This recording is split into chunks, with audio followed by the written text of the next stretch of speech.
few announcements, housekeeping, things like that, and I don't want to intrude upon our guest speaker's presentation this evening. Let me go ahead and get square cap going.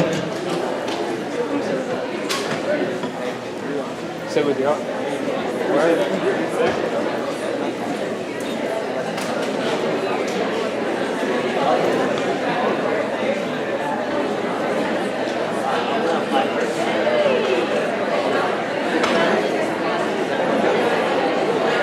Okay, the question is true or false? Neuroscience shows us that changes in posture change brain chemistry and leadership impact. Go ahead and complete that. I'll let it run in the background for you guys.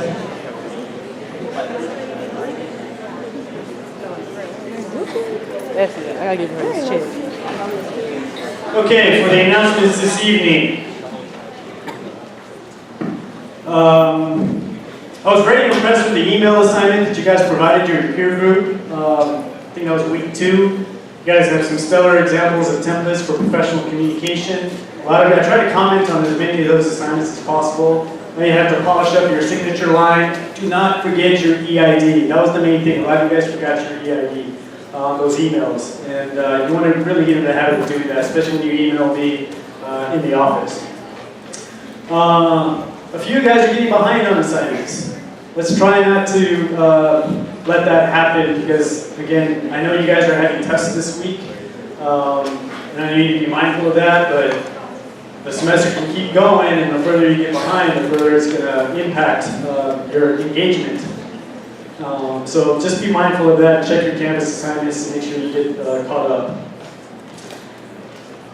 Regarding assignments in Canvas 2, I noticed it in the last couple of peer group uploads, a couple other assignments.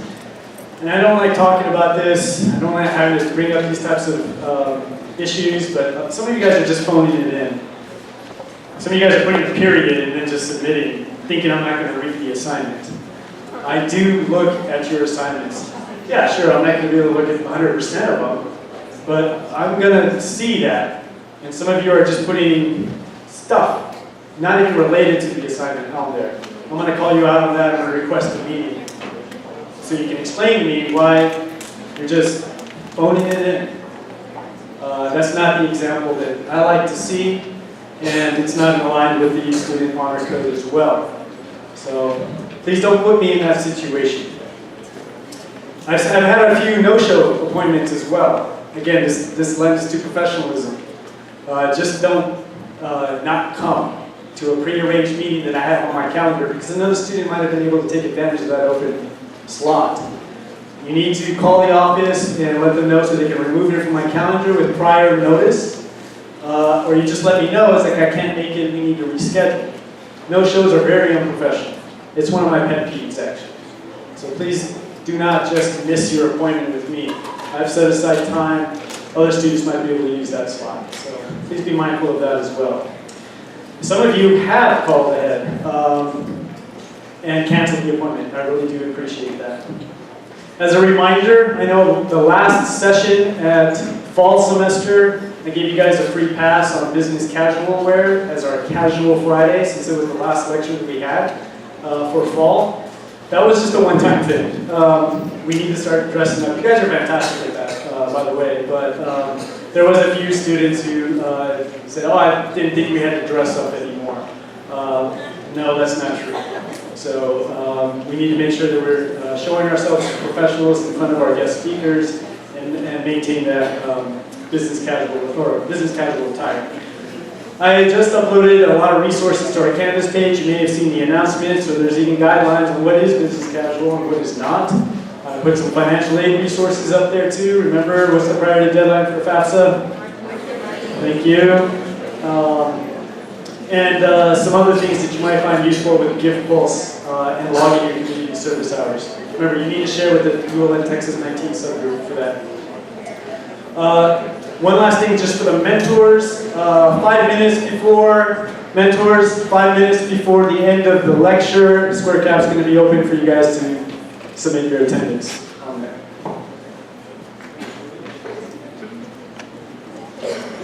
Okay, that's all I had. I'll shut up. Tonight, I'm very excited to have a brand new speaker. Hasn't come to speak to ULN before in the past, but she's excited to be here. So I want you to give her your undivided attention. It's also a topic that we have not shared with any other classes. You guys are the first ones to get this.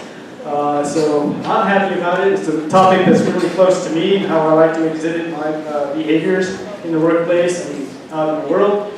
So please take some notes, pay attention to what she's going to be saying as well. Her name is Tracy Lowe. She's currently a doctoral student in the higher education program. I've had class with her before, and we've collaborated, so that's another reason I'd like you to be very attentive to what she has to say tonight. She's going to tell you a little bit more about who she is this evening, and go ahead and hand it off to her to get started. So, thank you.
anybody. Am I missing some people? Don't be, I promise I'm not scary. Go ahead. So we were talking about how all the questions kind of tie into each other because an authentic leader is somebody that's going to be themselves no matter what. And it's important because if you go into an interview, you can't be like everybody else because now how is the person that's interviewing you going to know that you're really there for that job or that internship? You have to set yourself apart. All right, thanks for sharing. All right. Anybody else want to be a brave soul? Go ahead. We talked about how to be an authentic leader, you have to have passion for what you're doing and not simply just meet the requirements. Because you actually make some progress and make change. I mean, I was gonna take my presentation away from me tonight. One more. It can be anybody. Go ahead. We talked about how like we believe like an authentic leader is someone who's very like genuine and very personable within the group. Because you have to show that like, oh, I'm human too, like I make mistakes too, so that they can trust you and build relationships, and that the people you're leading you can also set a good like standard for them so that they can become leaders themselves. All right. I appreciate that. I think y'all should be teaching this next year. Just grab one of your students. Okay, so I'm gonna like show you a picture. No way. Okay, so that's me. I was a senior in high school. That's when I felt like I was my most authentic self. You know, I was a drum major in the band. I did all that stuff. But I'm an introvert, like a serious introvert. So you probably wonder how in the world I could get out there like dance and use this like baton thing and twirl it without dropping it as an introvert. But the way that I felt like I was really an authentic leader, because even though I was in the limelight, I was like drum major number 4. Like there's a hierarchy even among the drum majors. So I was drum major number 4, and I was cool, you know, sitting and like stepping back and saying, hey, you can do this. I'm gonna just hang out with the section leaders, the woodwinds. I was a clarinet player. But what I did was, knowing that I was an introvert, I would tend to work with smaller groups of people. So as far as the formations, if people had issues with learning their steps, I was the one who was in it, like in practice, actually like helping them do that. Versus the other 3 who may have been doing more overarching stuff, like looking at the whole band, listening to the sound. I wasn't concerned about that because that wasn't me. So that's how I felt like I was the most authentic leader that I could be. And that's evolved over time. But this is just an example, and I'm pretty sure that many of you have similar examples. But even in, you know, contexts where you think you can't be an authentic leader, there's always a way. And I'll tell you what this is all about. All right. So a lot of you touched on these 3 definitions of authentic leadership. And like I said, this is an area that's still emerging. So as I was talking to you, what's your name? Nick. So I was talking to Nick. He was like, what is an authentic leader? I was like, well, technically, they would probably ask you that. Because what they literally did was go out and research and talk to leaders. And what are you? Hint, leaders. They went to talk to people like you about authentic leadership so they could get all of this research and they can put all this information together to basically maybe tell some of you what you already know, as you've demonstrated to the people who actually talk. So when we talk about leadership, a lot of you talk about the interpersonal. So leaders exhibiting like the genuine nature. They're leading from conviction. They're originals, they're not copies. As the young lady stated, you go into an interview and you be your true self so they can actually know who you are. So you're not cloning what they have to say. And then developmental, which is what I'll talk about tonight. When I talk about developmental, it's thinking about leadership as something that can be nurtured. So something that is a fixed trait. It's not fixed. It develops and it emerges over time. So as I was talking about my high school picture, that version of authentic leadership doesn't necessarily look like my authentic leadership today. So just thinking about that. And then interpersonal talks about that relational aspect. So actually thinking about how you create connections with people, thinking about how leaders lead and how they lead authentically and how they lead genuinely. So we talk about the 3 definitions of leadership and the 3 different perspectives of leadership, but then the way that people, I'm sorry, this microphone meet everywhere right tonight. Not really, it's like, can you hear me? Okay, I just don't want it to like, can you still hear me? Okay. So there's 2 approaches. See, me and technology. Can you hear me now? Yeah. Can you still hear me? Alright, because if I hold it, I feel like you can't hear me because I'm going out. Can you hear me now? Can you hear me? Everybody in the back? Okay, cool. So there's 2 approaches to leadership. There is a practical side, and who can tell me what practical, in your own words, means? What is practical? Anybody? I heard somebody speaking, but It's realistic and it gets the job done. basically it's realistic, it gets the job done. And then you have theory. How many of you talk about theories in your classes? Right? How many of you like theories?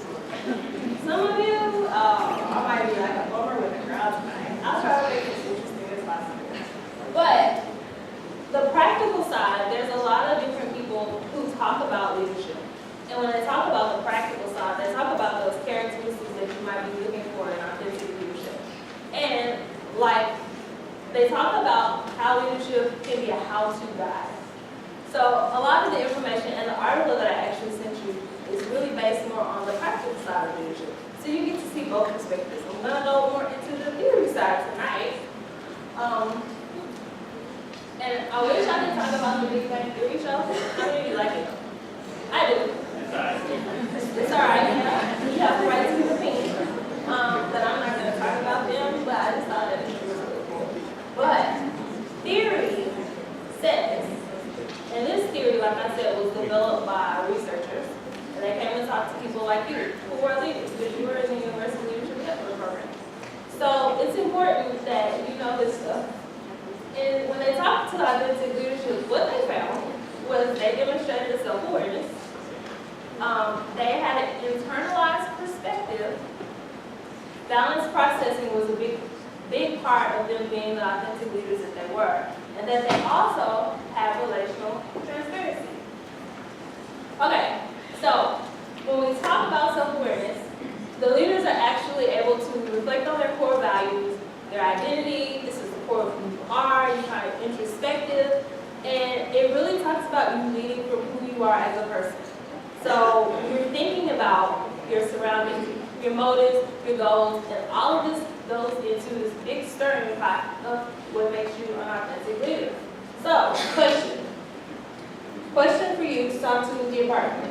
Thinking about coming to grips with who you really are as a leader, why do you think self-awareness is important? And this is a question to the group as a whole. Why do you think being self-aware is important as a leader? Go ahead. It'll help you improve. It'll help you improve, right? So it's kind of like a self-assessment, checking where you are, gauging where you are. All right, I need 2 more answers, 2 more seconds. Go ahead. You know your strengths and weaknesses. Have y'all done like strengths or true colors or anything like that?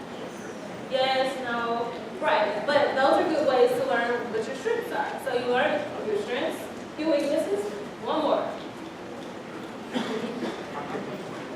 Go ahead. Be true to what you're who you are, who you portray yourself to the world. All right. So who you are, who you portray yourself to the world. Did I say that correctly? Okay. Just wanted to make sure. So self-awareness is important in this whole gamut of authentic leadership. So this is theory, but I'm trying to like make it as untheoretical as possible because I love theory, but sometimes I get bogged down in it. And I just came from law class, so if I get too heady, just tell me. Raise your hand and say, hey, I don't understand. That's okay too. All right, internalized perspective.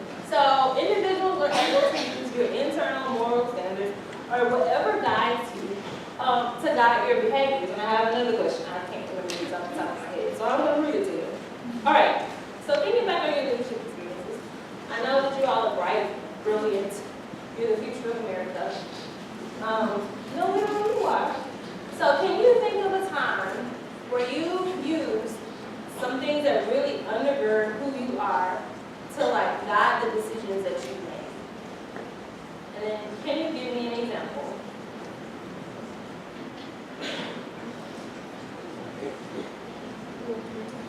I'll let you think, because like me, I'm not quick to answer all the time. All right, I'll take some takers. Who wants to tell me their life story in 2 minutes? Any life. You don't have to tell me a 2-minute life story. Maybe like 30 seconds. I know y'all at orientation. Don't leave me hanging. Explain the question again? Yeah. Okay, so like in your positions as a leader, like there are things that guide what you do. Even in life, just take it in life in general. There are things that guide what you do. You have, say, the reason you came to UT is because you really believe in the color burnt orange. That's like a value, and you stand upon that, and that's the most awesome school color on earth. That's really extreme, because that's you, that's you.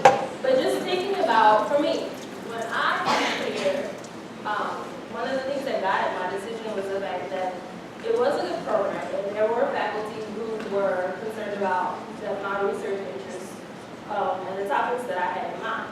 So that was something that internally guided my decision to come here. Does that help? Yeah. Okay. That was my life story in 30 seconds. Who wants to do another example? Go ahead. I'll share. One of the reasons why I left financial aid to come work for ULN is because my internal compass was predicated upon a long lifetime of service. It was put in me early, help others, serve others, and do it in your work. I didn't feel like giving options for horrible loans to students was serving you guys properly, or serving students properly. So when this opportunity came up, and I was able to serve you guys in a different way, that guided my decision to quit financial aid and come here. So is that working? That's a great example.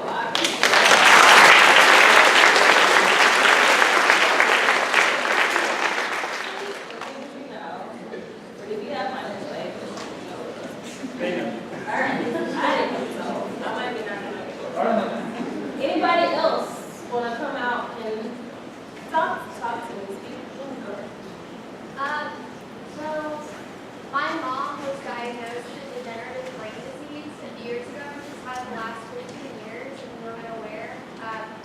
She struggled with depression for most of her life. My father is bipolar, paranoid, was wrongfully imprisoned, and my grandma has Alzheimer's. So like all of these mental disorders, whether or not they have a cure or whether or not they're more like mentally illness-based or like a different kind of illness, it all inspired me to like get involved more with the brain. So that's why I decided to come to UT, because they have a great pre-med psychology program. So that's basically why I'm here.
That would be fun.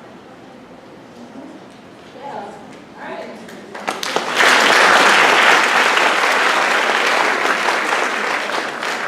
So, is this connecting? Like, are these concepts of authentic leadership connecting with your experiences? That's what I'm trying to make sure that they're doing. So, there are several examples of how your internalized perspective dictate what you do as a leader. And separating yourself from your leadership is kind of hard. You can try to do it, but what you might end up doing is just going back to who you are as a person at the core. So that's really important. All right, so balance processing. I like this picture because I don't know how they did it, but it's pretty cool. And I thought it really demonstrated what I'm talking about. But individuals are able to analyze information, which y'all do that every day, objectively, and consider others' opinions before making a decision. Now, this, for me, is sometimes hard, because sometimes I think I'm just great. Anybody else feel like that, or individuals? All the time? Right. So, when you actually have to objectively look at a situation and think about, okay, this other person has something to say to me also. I need to make sure that I consider this in my decisions. It can be hard, but it's important that you do it. And like I said, it's not always going to be cut and dry. Like at the end of the day, it doesn't mean that you necessarily have to take their opinion as your own, but it is important to think and view others' opinions on topics, just so you're well-rounded and you're knowledgeable and you know what the other side of the argument talks about. All right? But at the core, you still stay authentic to yourself because you still have your core values leading you. You just let someone else inform you on what they do and what they hold important. And other people's opinions are important, right? Yeah. I would say so. But everyone has a right to their opinions, right? Okay. So when we talk about balance process, and I said it's something that's difficult, but does anyone have any suggestions for how you can actually take other people's opinions into account? Or how you've done this? Because, like I said, it's not easy, but you do it more than you really think. When you talk to your friends about issues that you have in class, or how you do or don't like your professor, or like how you should spend your money on the next concert tickets that come out, hey, that's not A there. You do it. But what are some suggestions for doing that and actually engaging in that process? Oh, what?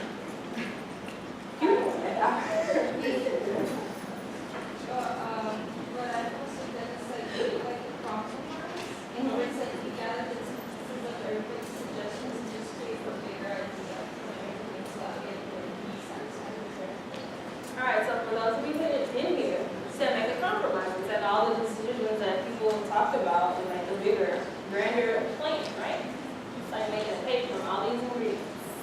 All right, anyone else have suggestions on how to do this? How does this work? How does this work in your life? Go ahead. Growing up, my mom used to always tell me whenever I get to a conflict, what am I pretending not to notice about myself, or what I'm doing to contribute to the conflict. So now every time that conflict arises, I ask myself, what am I doing and what am I pretending not to notice about what I'm doing to this other person to cause this? I'm going to use that. Can you write that down? I'll grab it.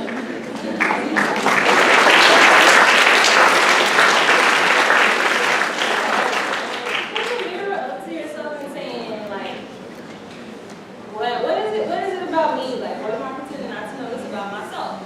You don't have to use that one because I don't always do that. All right, one more person up in this area. Y'all can just quiet. Right. Oh, we're here. There you go. See? Yeah. Thanks for calling it out. I can see it. Go ahead. I usually start off with people that I respect, and I know how my best friends mine because their opinions always have merit. But I feel like taking everyone's opinions all the time can be detrimental to you, like you said before you. And there's some people who just love to give their opinions all the time. So just I would say start with people who really respect you and you really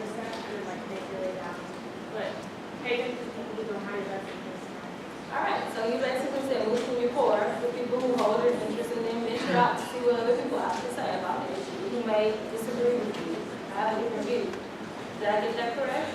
All right, I just want to make sure I'm hearing you and I'm understanding because I learned from you. Like, I'll give her tips. I'll be using those, especially with my brother, because we all But balance processing is definitely important when you're talking about leading and being authentic. Okay, relational transparency. Individuals are open and honest and presenting one's true self to others. So this is another part one for me. This is my confessional in a way, so I'm talking, speaking truth to y'all about me. But sometimes when you get in situations and you want to fit in, you aren't necessarily like the true person that you normally are. And it's because you're trying to fit into an environment and not necessarily be your true self. Anybody have a story like that where they like changed who they are when they went into a certain environment and it just didn't feel right? Oh, okay.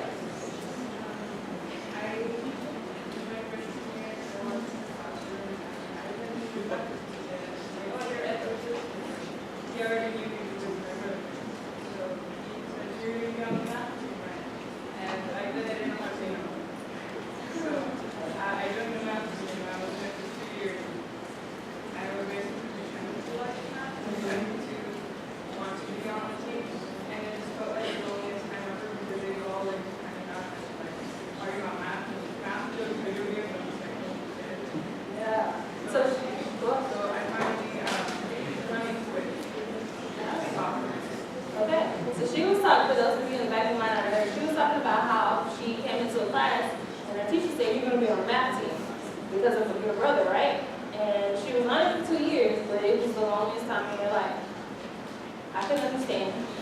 I can sympathize. You wouldn't think that because I went to a